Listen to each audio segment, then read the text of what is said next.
So, hi everyone. My name is Karen Ronning Hall, and I am your neighborhood preparedness evangelist. This is our agenda. Thinking about disasters can be stressful and overwhelming, and many just don't want to do it. But I can tell you it's much, much easier and better to think about it now than wait until a disaster happens. Bill and I were recently at the beach. We woke up to our phones beeping notifications about a tsunami. Momentarily panicked as I searched for my glasses and my clothes. But boy, I was really glad that we had our go bag packed in the car. We didn't need to evacuate just to be cautious about going out onto the beach. We took the opportunity to call it a drill and practiced our evacuation route. So the reason that we have our go bags in our car ready to go is because of this community that we've built here. With the power of knowledge and friends, we believe that getting prepared can be fun and connecting experience. So congratulations to those of you who are here not only to learn about go bags, but also to take actions to put one together or inventory the ones that you have. We're first going to talk about evacuation protocols. And that's the ready, set, go. So you'll know what to do if a disaster is imminent. And then we're going to focus on go bags, which come in a variety of shapes and sizes, depending on their purpose. We'll start with discussing the under bed emergency kits. That's the one, like the one that I'm showing here. That is actually our bed kit. And this kit will help you get out of the house safely by having what you need available within an arm's reach. In an earthquake, for example, the floor could be covered in glass or other debris. Just getting out of the bed could result in an injury. And then we're going to talk about two other types of go bags. A go bag with supplies for 1 to 2 days, and these are just the necessities, something that you can grab and go with a moment's notice. We'll also talk about the evacuation kits, which provide for a longer duration, 3 to 2 weeks. And just so you understand, the go bag for the 1 to 2 days actually is part of this evacuation kit. So they all go together. I'd like to introduce our awesome speaker tonight, Barbara Bracken. Barbara is the Tualatin Ready Program Coordinator. Barbara, the house is yours. Thanks, Karen, and thank you all for making time for coming to these presentations. So what would you do if you were given 5 minutes to evacuate your home? What are your first thoughts if you receive a go now alert? Fire just jumped the highway and the wind direction has turned. You smell gas in your home. Your world is shaking. Let's get started. So last year we listened to Tualatin Valley Fire Rescue Team talk to us about their readiness and evacuation protocols in the event of wildfire. This verbiage is directly from the Oregon Fire Evacuation Protocols, and we feel it is pertinent for several of our possible risk situations: a sudden weather event, earthquake, flood, wind, tsunami. The message here: get ready, get prepared. Level 1. It's defined this way: be aware of the danger that exists in your area. Monitor emergency service websites and local media outlets for information. This is the time for preparation and precautionary movement of persons with special needs, mobile property, pets, and livestock. If the condition worsens, emergency service personnel may contact you via an emergency notification system. Level 1 is the time to prepare for possible evacuation. Make sure your go bags are indeed ready to go. We'll talk about them in just a few minutes. Review your evacuation plan and options. Charge your portable electronics, hearing aids, medical equipment. Make sure your car has plenty of gas. One of the first things that we want to talk about is alerts. If you haven't registered for your local emergency alert plan, take a photo of this slide and then get registered after the end of this meeting. Communication is going to be the key to our survival and resilience. Publicalerts.org provides critical alerts only, such as storms and earthquakes. It's not about traffic.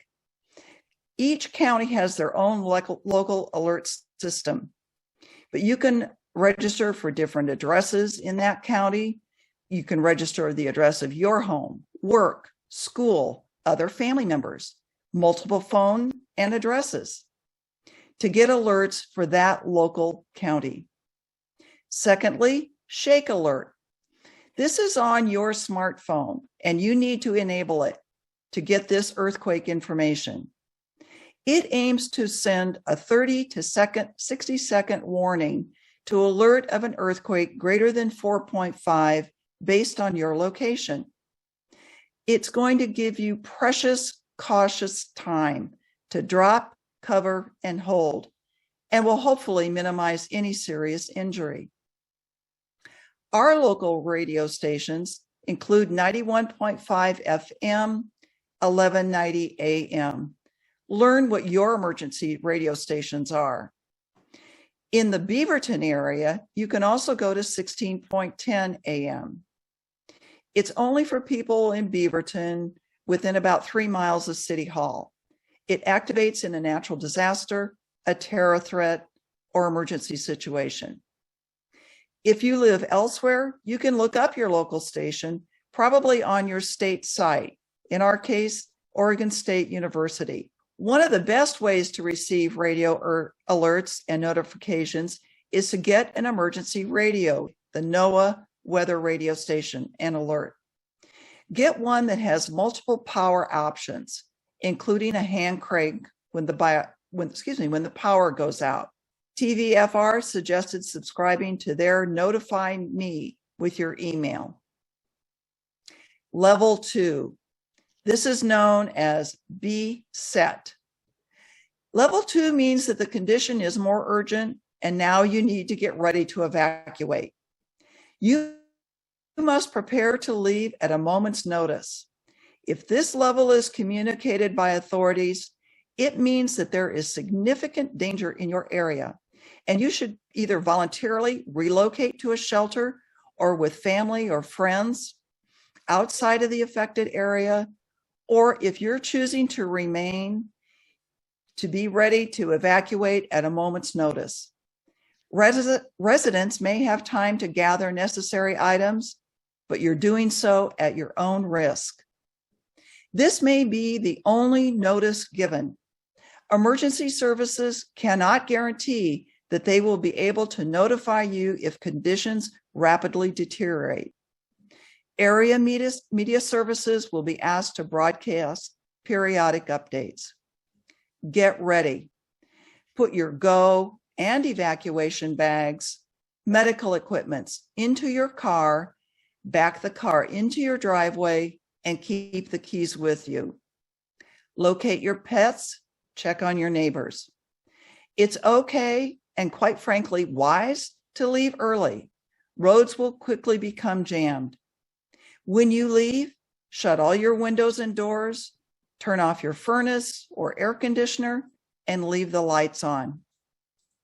Level 3, go. Danger to your area is current or imminent, and you should evacuate immediately. If you choose to ignore this advisement, understand emergency services may not be available to assist you further. Do not delay leaving to gather any more belongings or make efforts to protect your home. It's time to go now. Remember scenes of Hurricane Ida? Some waited, and first responders could not get back to help them. Get ready. Next, we're going to work on your emergency supplies organized into kits and bags. Let's talk first about your underbed kit. It's not just for earthquake preparedness. It's for fires, storms, tsunami warnings. Maybe there's a gas leak in your neighborhood. If you have one, bring it out. It's time to do an inventory. Who? Every person in your home and a guest, any guests. Why? You spend 8 hours, roughly 8 hours a day.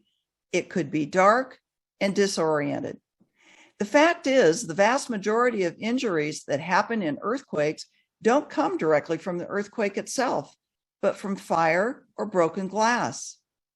The reason to have this kit of immediate supplies under the bed is that, again, you spend a third of your day in bed, and this is the easiest place to reach if something happens in the dark and you are turned around. Where? Tie it to your bed legs so it doesn't move around, especially if you have no carpet or slick hardwood floors.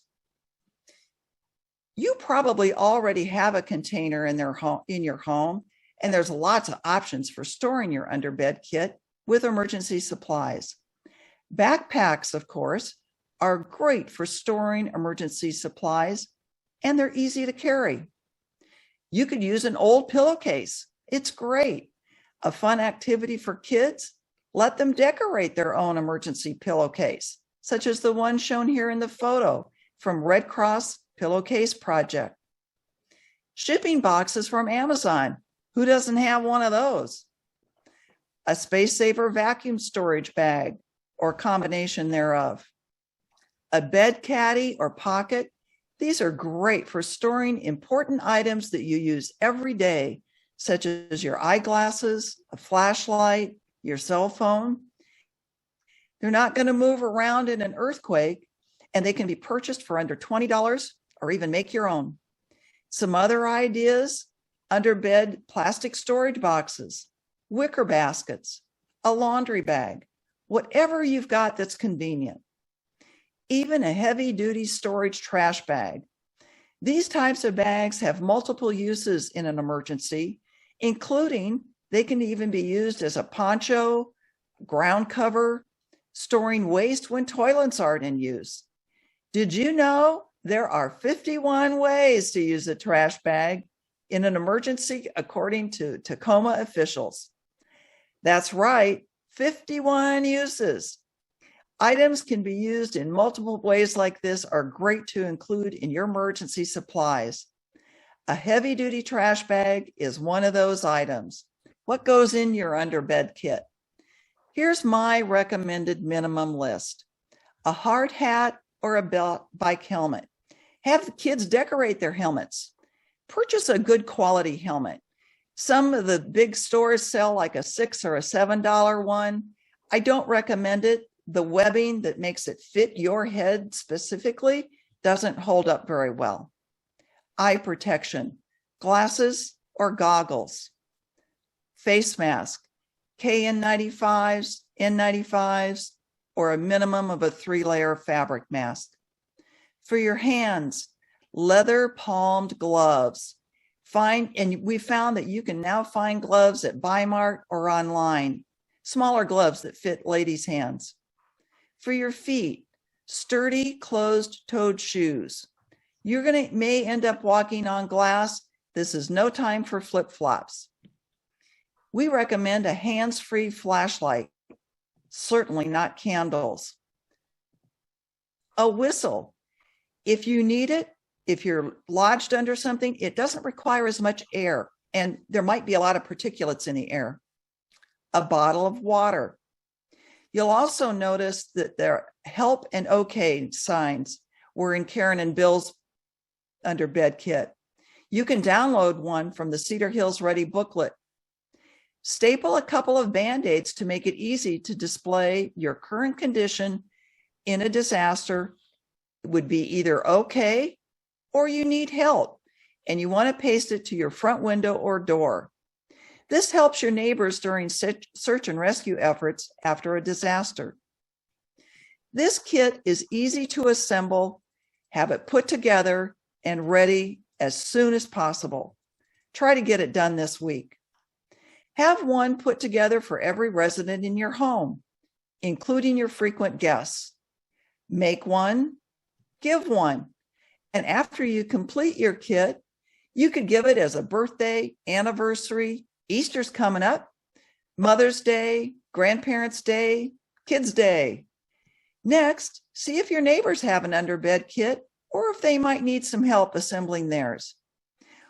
We'll go over this when we facilitate a new neighborhood meeting for you. Here are some extra things that you might want in your underbed kit. Put in an extra pair of glasses or hearing aids. Even consider taking a little case and some Velcro and adhere it to your bedstand so that those items don't go flying across the room. Keep your cell phone handy and nearby. You may want some outdoor clothes depending on what you sleep in. Take a small crowbar. If you sleep with your doors closed, as advised by our fire marshals, your doors may jam. Let's shift now to talk about go bags. Items that you would need to help you feel safe and prepared. Here are some of the known unknowns for disaster.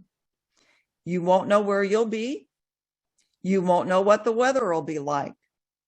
You won't know how long you're going to need those emergency supplies.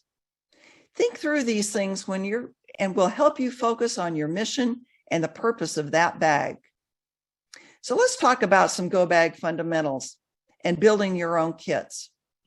After an emergency, you may need to survive on your own for several days. You may need to stay at work, or the roads may be blocked or damaged, and you can't get back on your normal route. The kit you create should reflect your own personal need, and you should know how to use everything in your kit. You need access to emergency supplies no matter where you are, 24/7.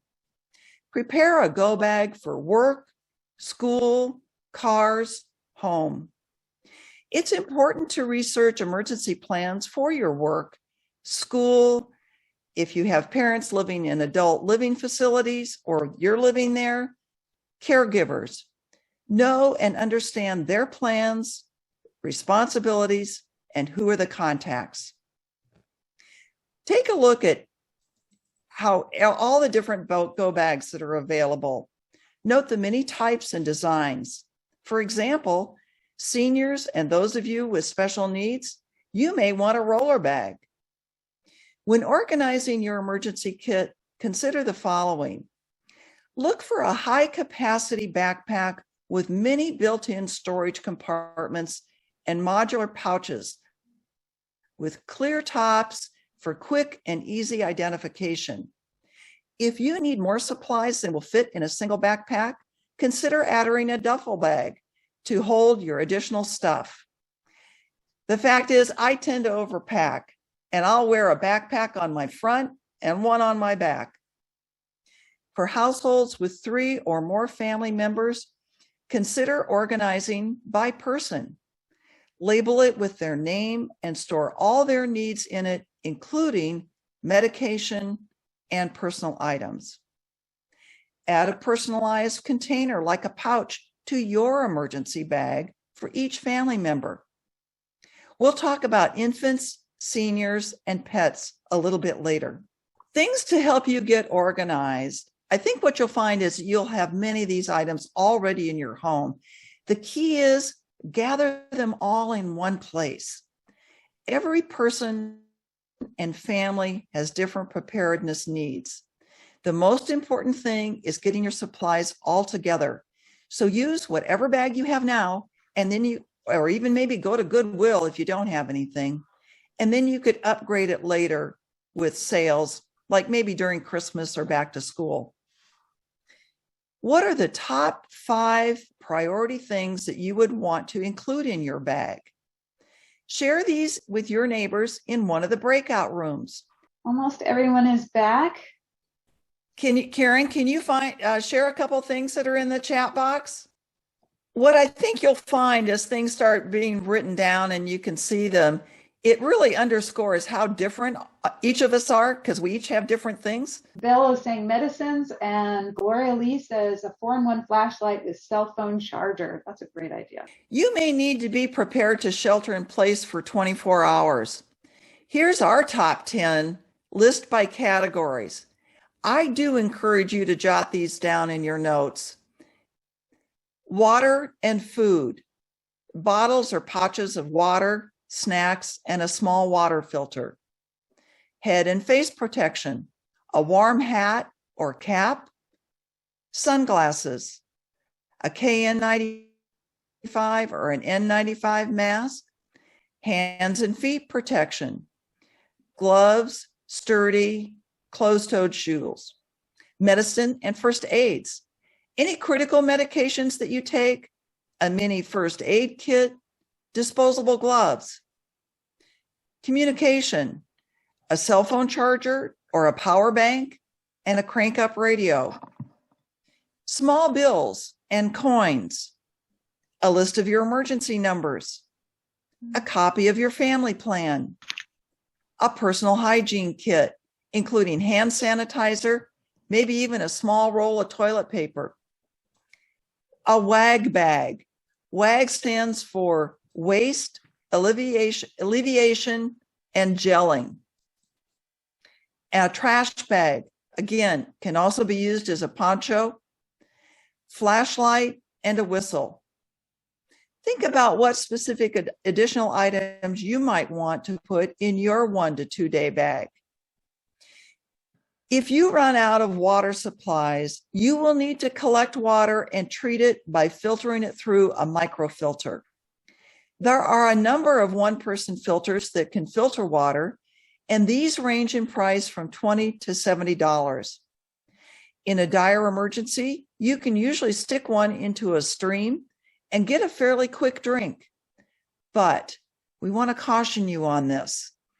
This way of consuming water is risky, and your personal supply of clean water will always be safer than a filter or treating water that you collect. We recommend using a water treatment pill in addition to the filtering. The last thing you want is to be sick during a disaster. So it's always a good idea to travel with a couple gallons of water in your car. These personal water filters are a great addition to your go bag or for a camping trip.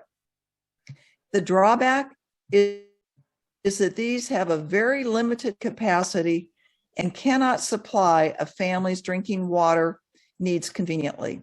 Here are some of our ideas, additional things that you might want in your go bag: a GPS device, campus, local maps, fire starting devices, a couple of tools, a knife, a multi-tool, even some lightweight rope, sealable plastic bags, a blanket, poncho, think about a space blanket. Remember, keep this bag with you anytime you are away from home. Now I'm going to talk about a more complex disaster preparedness bag, also known as an evacuation, for 3 days to 2 weeks. Remember our 2020 wildfires and even last year's fires? Nearly 200 people had to evacuate with sometimes only a 5-minute warning. What can't you live without? Remember, a complete list of this is available on the Cedar Hills Ready website. But let's start with your minimum list. Begin with your go bag. Remember, these components include protection for your head, hands, and feet, flashlight, whistle, chargers, face masks, water, snacks, critical medications, money, and critical documents. Now it's time to think about preparing for a longer period of time. Add some extra clothing, maybe a hoodie, jacket, or poncho. More personal hygiene supplies and medications, enough to last you 2 weeks. Be sure to put your name on your bag. We show some additional items that you might want to consider, and we have additional specialized lists on the Cedar Hills Ready website. Those include documents, seniors, disabled folks, and special needs. Think about what you would need or want to survive a minimum of 3 days to 2 weeks. What can't you live without? Most people build their own using an off-the-shelf school backpack to store their supplies. But with only one compartment, all your stuff is dumped in, kind of like a lady's purse. Locating what you need involves wading through layers and layers of stuff. Supplies on the bottom get crushed and the bags are often way too heavy to carry. One way to better organize your supplies in a backpack is to use clear cubes or Ziploc bags to organize different types of supplies all together. For example, if you store all the things that could expire together, it will make the job of refreshing your evacuation bag so much easier. Also, these clear bags make it easier to find what you need when you have just a short period of time. This next illustration shows how to balance different weights, sizes, and frequency of use in your evacuation bag. Pack side packets first: water, food, whistle, first aid kit, and maps. Then pack your bulky and lighter items at the bottom, like a winter jacket or even extra clothes.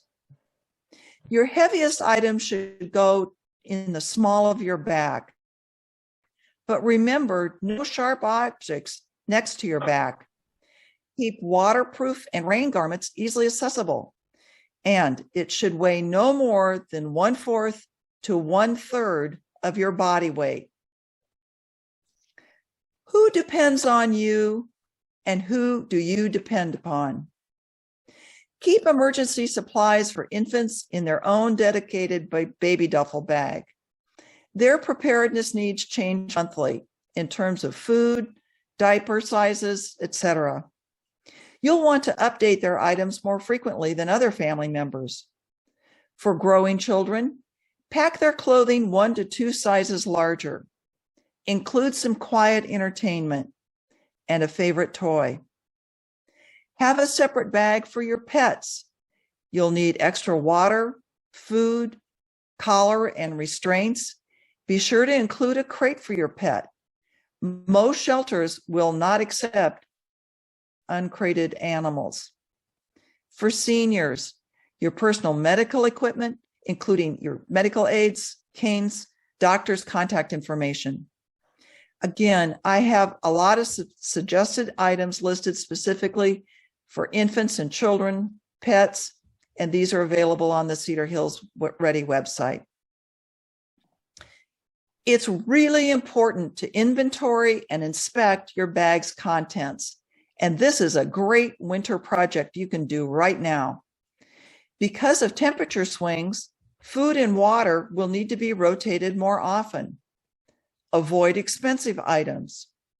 Review and repack these seasonally. I recommend in the spring and again in the fall. Keep an inventory of your supplies. An up-to-date list of all the items in your kit. When disaster strikes, having a list of items will remind you of what you have without needing to rummage through everything. Again, change out your seasonal clothes around April and October as weather conditions change. You can also take the additional step of adding an expiration date for each item. This will make identifying expired items much easier. An added benefit of writing it all down is you can share your list with other friends and family members. It'll help them understand what they might need in their go bag. Most emergency kits have a 5-year shelf life. However, some items may have a shorter life expectancy. Some items might degrade well in advance of their shelf life. Inspect the contents of your emergency kit every 6 months. How about daylight savings time changes? Visually inspect each item in your emergency kit. Do your clothes still fit? Have items suffered any damage? Did you find some duplications? Did you use something and forget to replace it? Replace any expired items. Make sure you check your items, especially in your first aid kit, your emergency food, water, batteries, and medications. Recharge your power banks. Replace any outdated documents with updated versions. Your insurance policies, medical information, and other important documents change frequently. So make sure that the documents stored in your emergency kit are up to date. Take a moment to reevaluate your preparedness needs and add and remove items as necessary. Changes in the number and ages of your family members, the number of cars you have, the availability of new emergency preparedness products and technology could all impact the types of items that you want to keep in your survival kit. We're going to go to another breakout room. I'd like you to talk about what do you need to update in your evacuation bag. Share your tips with your neighbors in the breakout session. Karen again will do those, and they'll last about 4 minutes. Welcome back. As you're coming back, share what you learned in the chat box. One comment in my chat box was that they're overwhelmed. They see things like, where should they get started? Under bed kit and a go bag. Ours was, what about fragile things that don't handle heat well in the summertime? Do you keep it in the car when it's 100 and something degrees out, or do you, and I suggested keep it near the exit of your, but in your home so it stays cooler and won't rot. That's great. Obtaining your emergency supplies is a good first step in getting prepared, but throwing an unorganized pile of survival gear in a closet will do little to help you in the event of a real disaster. For accessibility, choose a storage location close to an outside exit along your evacuation route. When a disaster strikes, you need to be able to grab your bag as you're going out. Being smart about storing your supplies will help protect them, preserve them, and make accessing them safe and easy. Let everyone know where your bags are located. And if old enough for kids to carry and or wear, they should have their own backpack. Keep emergency supplies for infants and pets in, again, their own dedicated duffel bag. Know who's responsible for what, who's to check on who's going to shut off the utilities. Know and pay attention and practice. Pay attention to the security if you're storing your bags in your car. Make sure to cover them up with something so that it is in or put into a hidden area. Lastly, who do you need to let know where you are? We are learning every day how critical it is to start saving water. This is even more critical than we previously thought. Remember that after an earthquake, our water lines will need to be inspected, taking weeks or months. Fire hydrants will be shut off. In my area, we thought we could rely on our Tualatin River for additional water source, but in recent tests using a CDC recommended water filter and a bleach shock treatment, it failed. There was still a high and unsafe amount of bacteria. Our conclusion is that the river is not considered a good option for obtaining additional usable water. All water systems are vulnerable in a disaster. Not everyone gets their water from Bull Run, but the fact is, it's 65 miles of main water line from Bull Run, and that inspection will take days and weeks. So it is critical and important to save water starting now. The suggested formula for you to figure out what your family needs: 1 gallon per person per day. Here's how you calculate the number of gallons you'll need for a major disaster. We suggest take a photo of this, and you'll see how this comes about. Put saving water on your to-do list for tomorrow. The average family generally uses 80 to 100 gallons of water under normal circumstances for drinking, sanitation, washing, cooking, and showers. Most of that 80 to 100 gallons of water is for showers and toilets. Of course, in a disaster, water may not be coming out of the tap, so you're going to need to store and conserve water. The conservative estimate of what you'll need in a disaster, again, is 1 gallon of water per person per day. Add a gallon of water for each basket of rice or noodles that you think you might cook. So let's do the math. Here's an example of a family of 4. Multiply 4 times 14 days, and we get 56 gallons of water. This family loves pasta. So we put in 4 batches of rice and noodles over 2 weeks. That makes a total of 60 gallons of water that they need to store. How do you do all that? Where are you going to store it? Purchased plastic bottles are expensive. They last pretty much indefinitely, and they do last past their expiration date. You may get a slight taste. We have great water here, tap water, but don't store it in milk jugs. Milk contains a lot of bacteria. What is safe? Still water, tonic, and soda bottles. And we recommend plastic bottles, not glass. Most juice bottles are also good options. To clean those containers, rinse them, add a couple drops of bleach, and then let them dry. Then add your water to the very top, and you might even want to add like 3 more drops of unscented bleach. We recommend dating and changing that water every 6 months, but don't just throw it out. Use it to water your plants, fill the bird bath, wash your car. Even if you don't change the water every 6 months, starting with water that you have stored ahead of time is going to be safer and easier to drink than the water you would collect from the environment. And it's easier to purify too. You can also get big 5-gallon tubs, but remember, they're going to weigh 40 pounds, probably for your home storage only. You can also get 55-gallon barrels, are efficient and compact way for emergency water storage. You can store them outside in a cool, dry place, and it's easy to recycle the water in your garden annually. They're a little expensive to buy new, but there are some local sources for used, but important to get food-grade barrels that you can clean, and you can use them then for a bargain price. Only use food-grade plastic barrels and never use any containers that have stored toxic substances. Additional sources in your home: the toilet tank, not the bowl, your ice cubes.